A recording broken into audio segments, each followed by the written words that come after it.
Hi, and welcome to Fearless Fridays Power Up Tips. I'm Dr. Dranitsaris, here today to give you some tips on how to develop your observing self.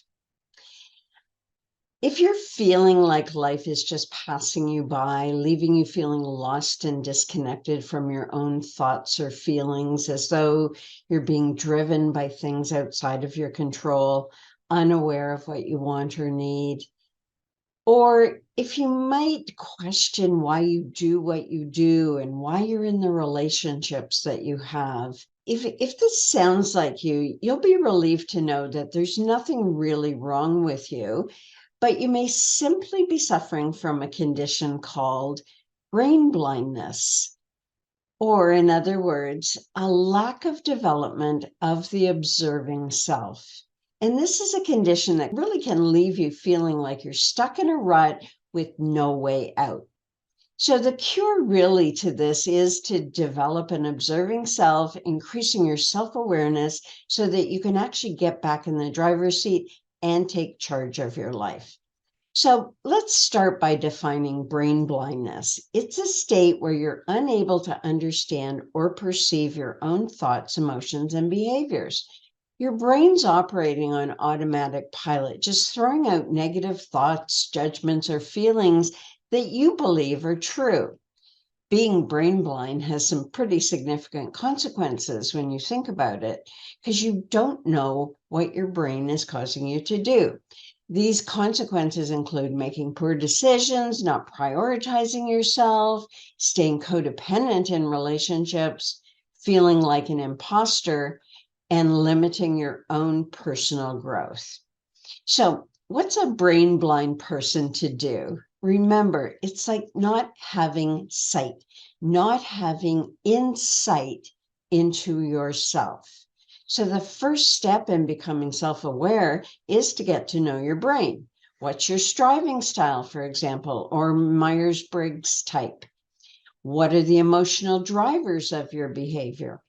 Knowing the striving styles in particular provides a roadmap for developing from self-protective behaviors, those automatic behaviors, to self-actualizing behaviors, giving you the choice on which one you want to choose to feel and to think. Becoming aware of when you're being protective and deciding to shift only comes when you develop an observing self who sees and decides what behavior you want to use instead of being at the mercy of the brain. Another way to develop self-awareness is through mindfulness, being aware of and maintaining focus on the present moment, becoming aware of your thoughts and emotions without judgment. This can help you understand how your thoughts and your emotions impact your behavior and decision making. And if I can add to that, recognizing when you are using judgment or imposter feelings instead of emotional experiences, it's really critical, and developing an observing self helps you to do that, to know when you're judging yourself and shutting yourself down. Self-reflection, always a powerful tool for developing self-awareness, taking time to inquire. What did I do? How could I do it differently? How can I use this experience to grow and develop? By keeping a journal and writing down thoughts and feelings, this is a way of identifying patterns of behavior and thinking that can be holding you back. And last but not least, practicing self-compassion. Many of us have an internalized mother who is really nasty and says really mean, awful things to us. And we need to change that. We need to cultivate a new way of talking to ourselves, treating ourselves with kindness and understanding, especially when we make mistakes or face challenges. We all make mistakes, and that's totally okay. We need to embrace them and use them as opportunities for growth and development.